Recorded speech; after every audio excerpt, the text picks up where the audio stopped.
소금에 절인 생선처럼 모두 축 처진 어느 여름날 저녁, 근무 중인 회사의 본사가 바닷가 근처로 이전된 뒤로는 비린내가 늘 코끝에 맴돌았다. 피부에 혀를 살짝 대면 짠맛이 전해지는 것 같은 착각까지 들 정도였다. 안 그래도 매립지 위에다가 사옥을 지어놔서 소금 바람 때문에 죽겠는데 그놈의 강아지 낑낑대는 소리까지 들으려니까 진짜 집이 집 같지가 않다니까. 어떻게 퇴근을 해도 스트레스가 더 쌓이냐. 아주 미쳐 돌아가시겠다고. 심하긴 심한가 봐. 야 혜인아, 네가 담당자 맞지? 어떻게 좀 처리 좀 해봐. 어? 총무부에서 근무한 지 꽤 오랜 시간이 지난 혜인이었지만 오늘 동기 모임의 이야기 주제는 처음 듣는 것이었다. 자신이 관리 업무를 맡고 있는 직원 생활관 사옥에 누군가 개를 키우고 있다니. 반려동물은 개나 고양이는 물론이고 햄스터나 관상어조차도 안 된다고 못을 박아뒀는데 누군가 개를 키운다고? 게다가 소음까지? 수아야, 1동이랬지. 1동 3층이면 누가 살지? 몰라. 나야 부모님이랑 같이 사는 아파트에서 출퇴근하니까 모르지. 혜인 언니는 알걸? 야야, 내가 1동 3층이야. 정혜인 301호야. 소모가지 걸고 얘기하는데 301호에 개 키우는 거 분명해. 동기들의 이목이 301호 맞은편에 사는 노총각 동기에게로 집중되었다. 오빠, 301호 맞아? 그래, 제발 어떻게 좀 해주라. 내가 찾아가서 초인종을 아무리 눌러봐도 나와야 말이지. 개 끙끙대는 소리만 더 커진다니까. 아니, 개도 불쌍한 게 짖으려면 뭐 왈왈 짖던지 낑낑대니까 더 거슬린다고. 알았어. 월요일에 출근하면 바로 어떻게든 해볼게. 최소한 내 전화는 받겠지. 사옥 담당자 전화 오는 건 딱 2개뿐이잖아. 언제 들어오세요? 언제 나가주세요? 혜인은 그렇게 대충 둘러댄 후 이야기 주제를 서로의 근황과 회사 뒷담화 등으로 돌려놨지만 마음속에 늘어나는 찝찝한 느낌만큼은 해소할 수가 없었다. 사업관리 담당자인 혜인은 301호에 누가 사는지 알고 있었기 때문이다. 김정근, 낙하산이라는 소문이 무성한 수수께끼의 남자. 일은 잘하지만 인간관계가 영 꽝이라서 3개월 주기로 부서를 옮겨 다니지만 그러면서도 절대로 해고는 당하지 않는 의문투성이 인물. 도무지 속내를 알 수 없는 무표정한 얼굴과 몸이 건조한 음색에 창백한 혈색까지. 회사 내에서 그의 별명은 로보캅이었다. 정말 같은 피가 흐르는 사람이 맞나 싶을 정도로 인간미가 없는 그의 내외적인 모습이 그에게 그런 별명을 붙여준 것 같았다. 그 사람은 도대체가 알 수 없는 인물인데. 아우, 골치 아파. 내일 다시 생각하자. 그래요, 언니. 한 잔 마셔요. 야, 생맥주 더 시켜라. 시원하게 마셔보자. 더운 여름에 불어오는 후덥지근한 바람. 거기에 업무 생각까지 더해지자 혜인은 마침내 머릿속이 터져버린 것처럼 공허해졌다. 시원한 생맥주를 한 잔 더 들이키자 그제야 혜인은 술맛이 난다고 느꼈다.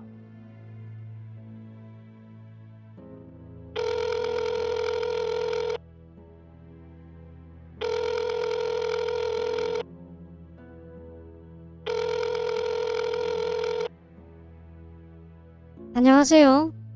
사옥 담당자 정혜인입니다. 김정근 대리님 자리에 안 계신가요? 아, 출장 중이세요? 여기 휴대폰 번호로 연락해 보겠습니다. 감사합니다. 아니, 꼭 본인 찾는 날에만 없다니까. 허수아비도 아니고. 혜인은 툴툴거리며 사내 메신저에 올라와 있는 정근의 전화번호를 검색했다. 하지만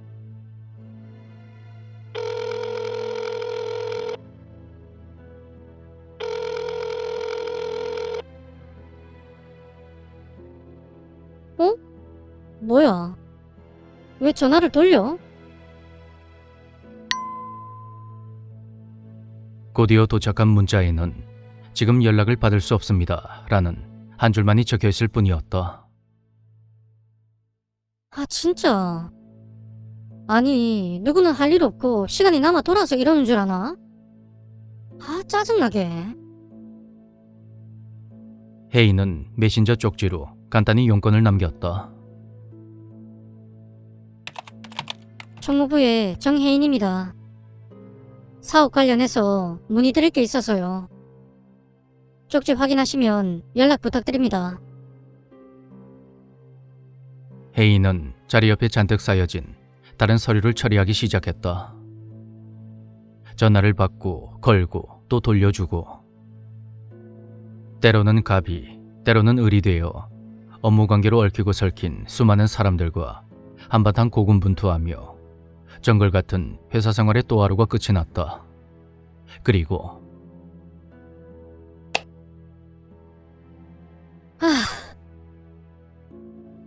반기는 사람 하나 없는 혜인의 원룸. 사옥관리 담당자가 정작 자신은 사옥에 방이 없어서 멀리서 출퇴근하고 있다는 것이 모순이라면 모순이었다. 조명을 켜자 어둠이 짙게 깔려있던 방 안이 금세 환한 빛과 시원한 에어컨 바람으로 채워졌다. 오늘도 마음속 공허함은 채워지지 않고 적적한 마음에 집에 전화라도 해볼까 하다가 이내 마음을 거두었다. 아, 엄마 또 선보라고 들들 뻗겠지. 혜인은 하루의 고단함이 묻어있는 옷을 훌훌 벗어던진 채 씻지도 않고 침대 위로 뛰어들었다. 피곤하기도 하고 어차피 같이 사는 사람도 없는데 아무렴 어떨까 싶었다. 사랑은 하고 싶은데 그 방법을 다 잊어버린 사람처럼. 멋진 사람은 많은데 그렇다고 먼저 나서긴 싫고. 혜인의 마음이 이내 복잡해졌다. 아, 어디 진짜 남자다운 남자 없나? 그렇게 혜인은 오늘 하루는 어떠했구나 고쇼법을 틈도 없이 금방 잠에 빠져들었다.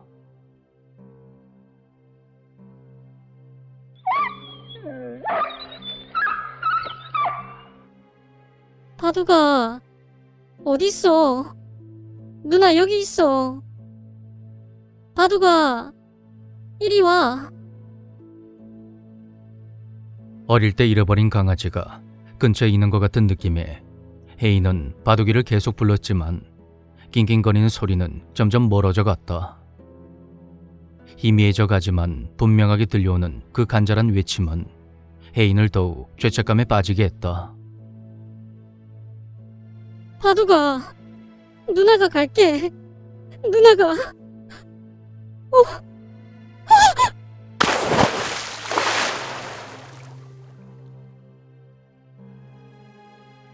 물거품이 한 번 일더니 그 후로 아무 소리도 들리지 않았다. 첨벙 소리와 함께 혜인은 물속으로 가라앉았고 깊이를 알 수 없는 심연 속으로 빠져들어온 것 같았다. 코와 입에서 쉴 새 없이 거품이 나오고 있었지만 전혀 고통스럽지 않았다. 왜 숨이 차지 않는 걸까? 그러다 혜인은 순간 코와 폐를 찌르는 강렬한 고통에 비명을 질렀다.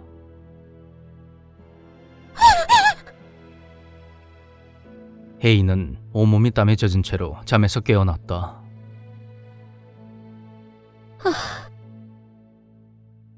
아, 씻고 자야지. 무슨 꿈이 이렇지? 기분 나빠. 이상하게도 땀에 젖은 코는 정말로 물에 빠졌다가 나온 사람처럼 쓰라린 느낌이 들었다. 강아지 때문에 얼마나 많이 고민했는지 결국 꿈까지 꾸게 된 것 같았다. 나도 참. 혜인은 깨끗하게 씻은 뒤 다시 자리에 누웠지만 좀처럼 잠이 오지 않았다. 아, 뭐야? 에어컨을 너무 세게 틀었나? 냉방병인가? 코만 시큼시큼한 게 영 기분이 좋지 않았다. 혜인은 거실로 나와서 TV를 몇 번 켰다 끄기를 반복했고 그러다 소파 위에서 30분 남짓 얕은 잠을 잤다. 퀭해진 눈을 화장으로 가린 채 출근하는 몸뚱이가 천근만근 묵직했다. 그렇게 출근을 한 뒤 메신저에 접속조차 되어 있지 않은 정근을 확인한 혜인은 참다 못해 정근의 옆자리 직원에게 전화를 걸어보았다. 그런데 김정근이요. 아유, 말도 마요. 그동안 그렇게 속을 썩이더니 오늘은 아침부터 사표 던져놓고 무단 조퇴라니깐요. 아우, 그 이름도 듣기 싫으네. 그렇게 전화를 끊은 혜인은 더욱 복잡해진 머리를 부여잡고 잠시 복도로 나가서 한숨을 푹 내쉬었다.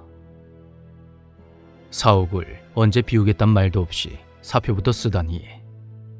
이대로 연락이 두절되면 큰일이었다. 여러 상황들을 가정하며 혜인의 고민은 꼬리에 꼬리를 물고 이어졌다.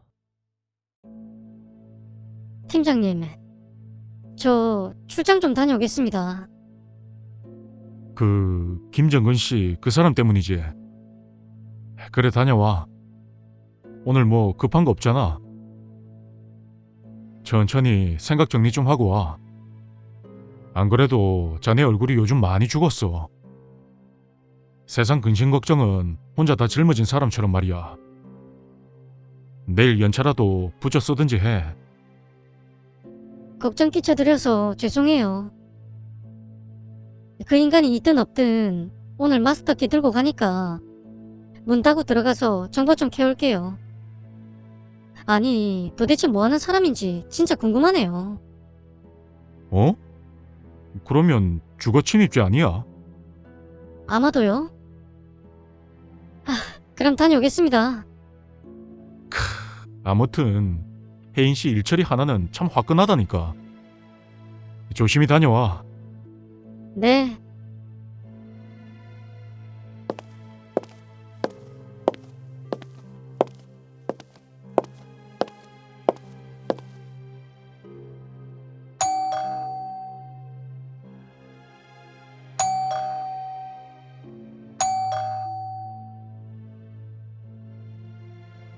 그렇게 아무리 눌러도 응답이 없자 혜인은 점점 신경질적으로 초인종을 눌러댔고 한참 뒤 인터폰을 타고 목소리가 흘러나왔다.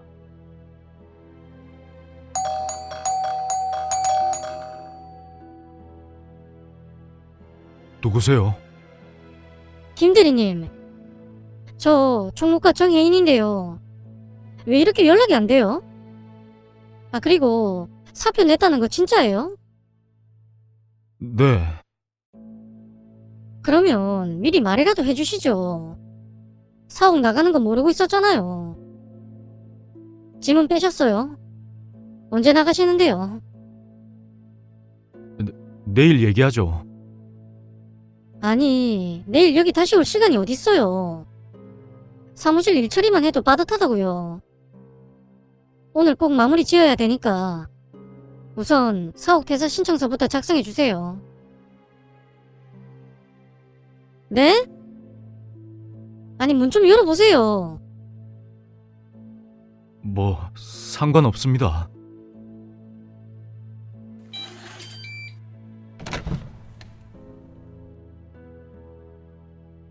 대체 뭐가 상관이 없다는 건지. 그 말에 화가 치밀어 오른 혜인은 문이 잠금 해제되자마자 정근이 열어주기도 전에 집 안으로 들어가 버렸다. 구두를 훌렁훌렁 벗어던진 채 거실에 들어선 그녀는 그 순간 비명을 질렀다. 어머! 이게 뭐야? 놀랐나 봐요. 아니, 이게 뭐냐니까요?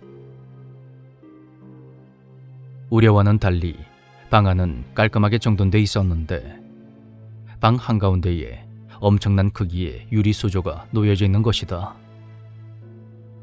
가로, 세로, 그리고 높이가 2m는 좋게 됨직한 그 수조 안에 10m는 넘어갈 듯한 어마어마한 크기의 물고기가 몸을 구부린 채 두 눈을 번뜩거리며 입을 벌리고 있었다. 영원히 죽지 않는 신입니다.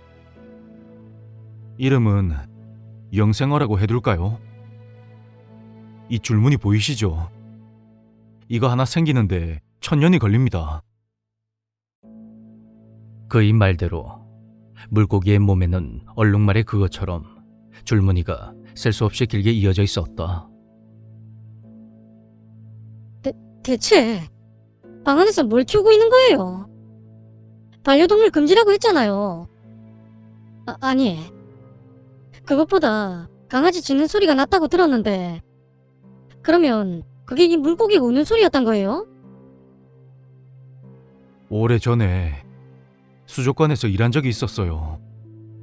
네? 지금은 사라진 수족관이지만 그 어느 곳과도 비교할 수 없었어요. 난 그곳에서 직원으로 일했고 관장의 딸을 사랑했죠. 물고기만큼은 내 모든 열과 성을 다해서 착실하게 관리했는데 내 마음을 알아챈 관장은 날 해고했습니다.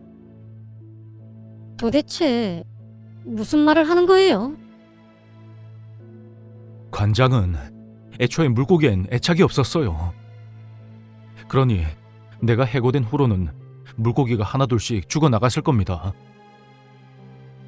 나는 처분에 순순히 따르는 대신 이 영생어를 데리고 나왔어요.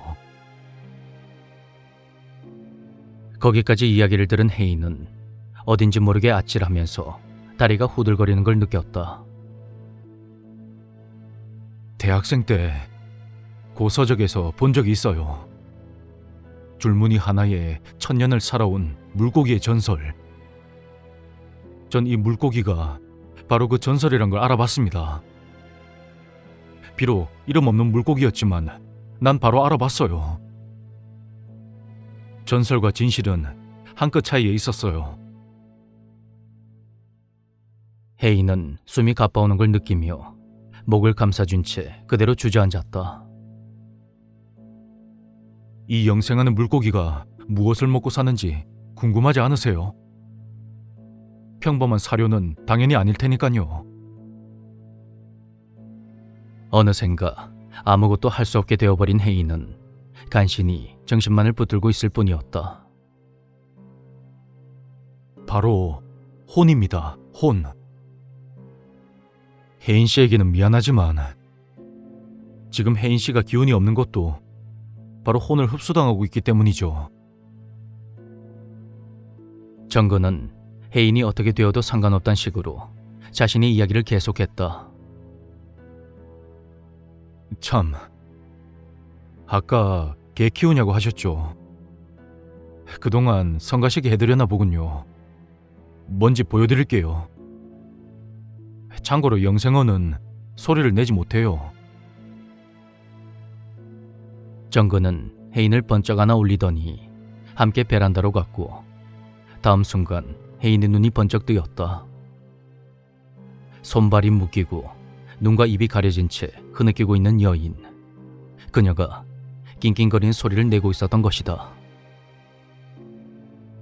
제 짝사랑입니다. 수족관 관장의 따님이죠.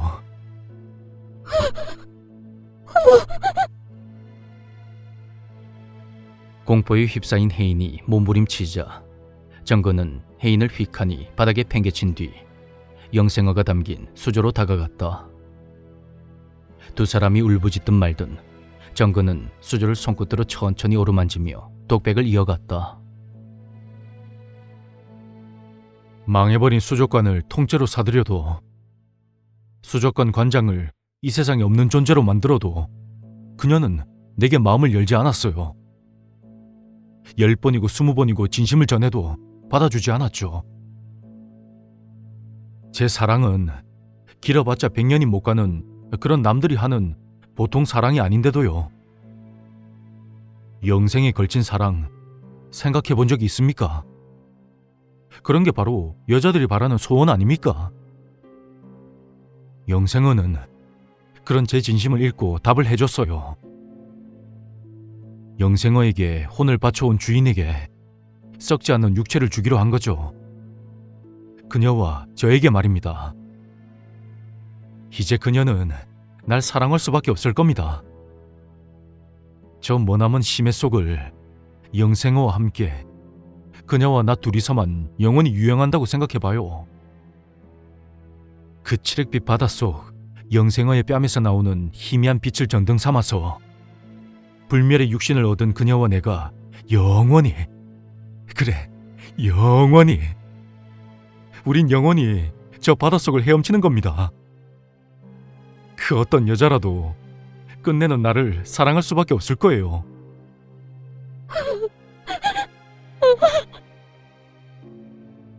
역시 하객이 없는 결혼식은 너무 조촐할 것 같았는데 마침 혜인 씨가 와줬으니까 우리 결혼식에 정식으로 초대할게요. 그리고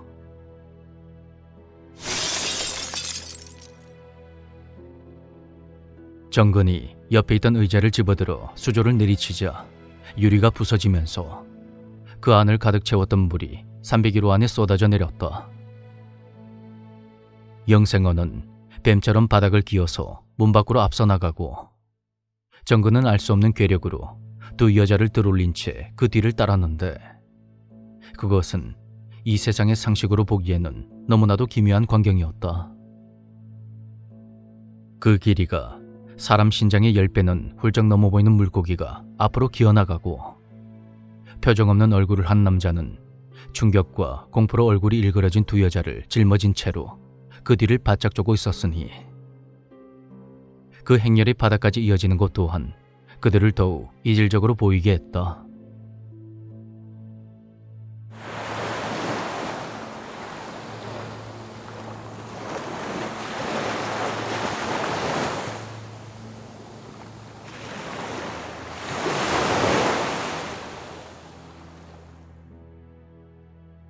마침내 바다에 이르자 영생어는 여인과 정근의 발목 사이를 휘젓고 다니더니 끈처럼 둘을 하나로 묶은 채 바다로 기어들어갔다.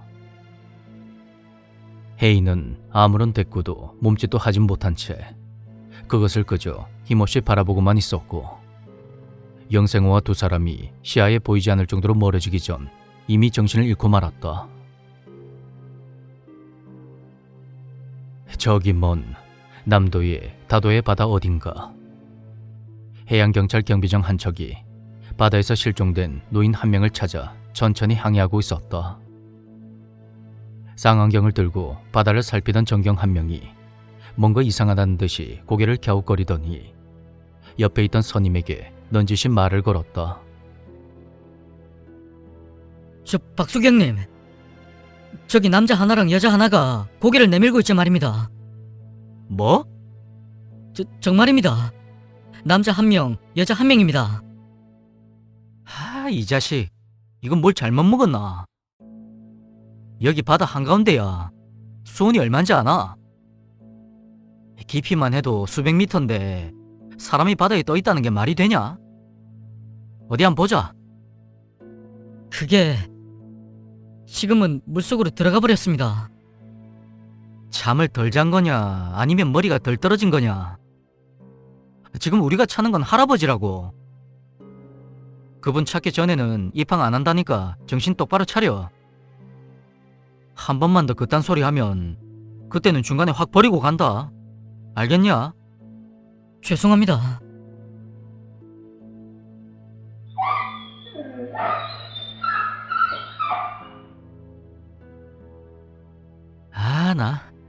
야, 니 때문에 나까지 정신이 이상해진 것 같잖아. 아니, 어디서 자꾸만 강아지 앓는 소리가 들려. 박수경님도 그러십니까? 아, 됐어. 그만해. 더 이상 말하지 마.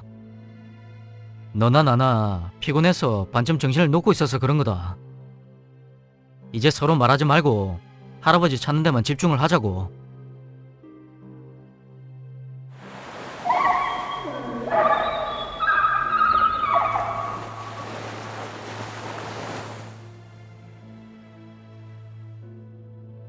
경비정이 천천히 앞으로 나아감에 따라 어디선가 들려오는 소리도 서서히 멎어가고 있었다.